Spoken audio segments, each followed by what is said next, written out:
Okay, this video is going to be on potassium's effect on resting membrane potential, which I'm using RMP, and specifically with two conditions, hypokalemia and hyperkalemia.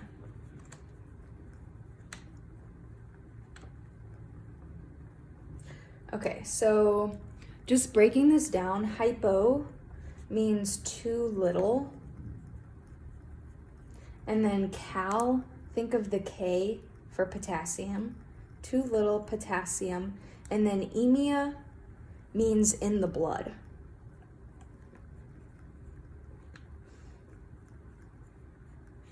And then over here, hyper means too much. Cal, potassium, and then emia in the blood.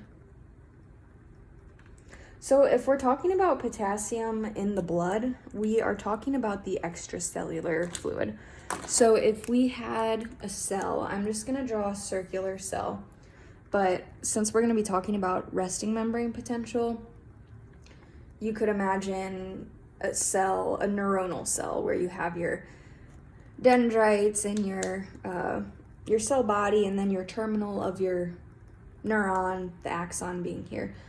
So this is a cell and this is a cell. I'm just going to draw the circular version so it'll be easier to see visually.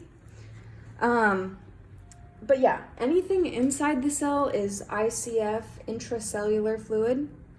Everything outside of the cell is ECF. And there's two components of the ECF. You have, well, first of all, if this is a capillary, a blood capillary, you have the blood plasma. And then the second part, that's the first part of the ECF. The second part is the interstitial fluid, or the IF.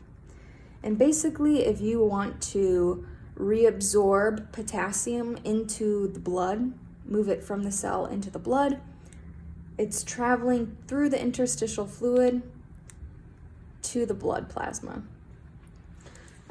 So that's just a small overview, but that was kind of to tell us that we are talking about extracellular fluid, but extracellular potassium. Potassium moving through the extracellular fluid.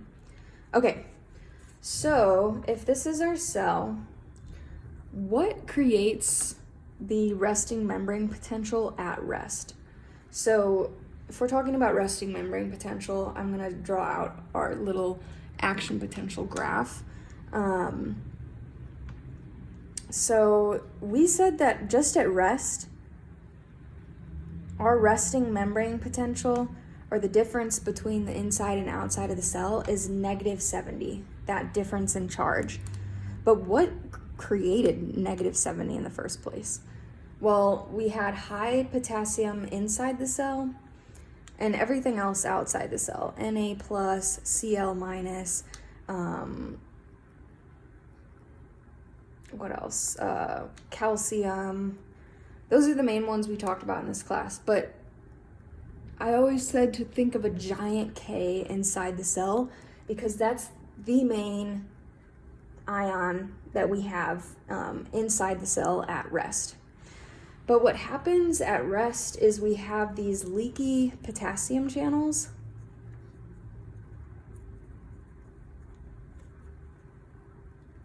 And I'm going to draw it actually down here.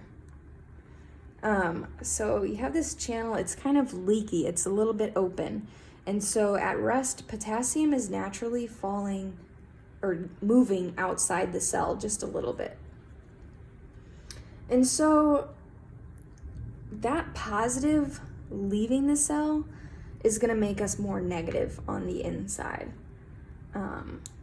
just at rest. So that's why we're -70 at rest. But then let's see the difference between normal at rest versus hypokalemic or hyperkalemic. Okay,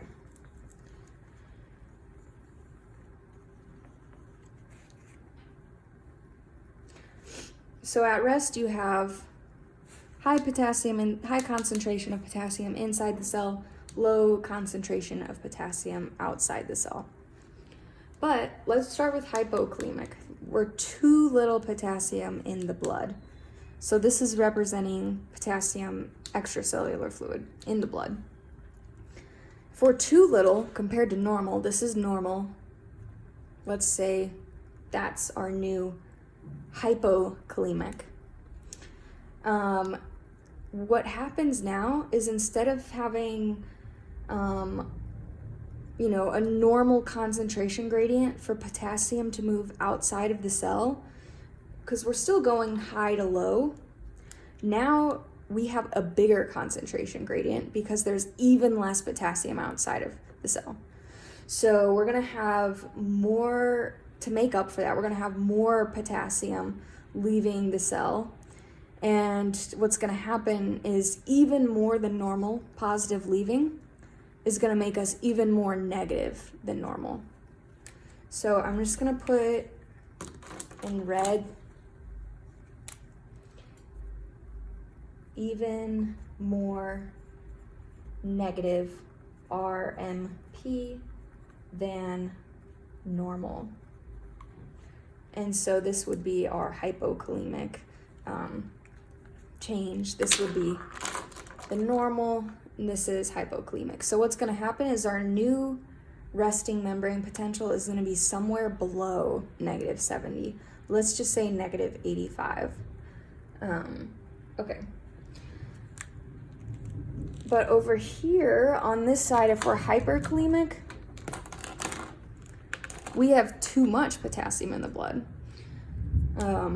So it would be like this, where we still have a concentration gradient from high to low, so we're still going to move outside of the cell, but now we have less of a concentration gradient compared to our normal. So a little bit less potassium is going to move out, and so we're still going to be negative because we still have positive leaving, but we're not going to be as negative as we were with a little bit more of a concentration gradient. So we're going to be up here at, say, -60. Okay, so you can say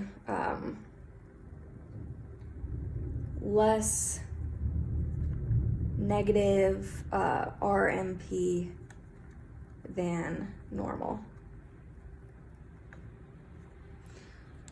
So I just want to draw out on both sides what our action potential would look like with these new resting membrane potentials. So I'm going to draw in orange kind of what the normal would look like and then compare it with our red and green. So we have -70 being the normal resting membrane potential. I hope I have room. Well, we'll see. -70. And so normally you would be chugging along at -70 and you have that graded potential until you get to I'm going to put -55 a little higher just so we can see it clearly once we get to the hyperkalemic side. But as soon as you reach threshold, that's when you start the action potential and you have your normal kind of action potential. On both sides, you have the -55 is threshold, you have the graded potential, you reach threshold, action potential starts. Okay. But what happens if you have a more negative RMP is you're down here at, say, -85. So now you're chugging along and you need more of a depolarizing stimulus to get all the way up to threshold. So yeah, you have more of a depolarizing stimulus.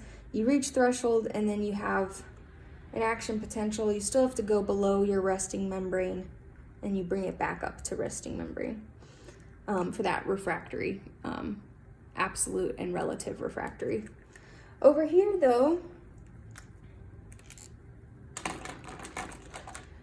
we said we are less negative, so we're a little bit more positive. So maybe negative 65 or negative 60. You're chugging along at negative 60, and now you need less of a stimulus to get to threshold of negative 55. You have that graded potential. You reach threshold, you have the action potential, and you go back to negative 70 at rest. So this is what the red and green is, what it looks like if you're hypokalemic or hyperkalemic. Yeah, that's really all I need to say, I guess. I guess we could add a few more things. Over here, we had a larger gradient for K+. Over here, we had a smaller gradient. And that's just the concentration gradient moving high to low for K+. Okay, another thing we could say is over here we have a decreased excitability because we now have to excite the neuron even more to get to threshold. So we have less excitability to start with. Over here we have more excitability.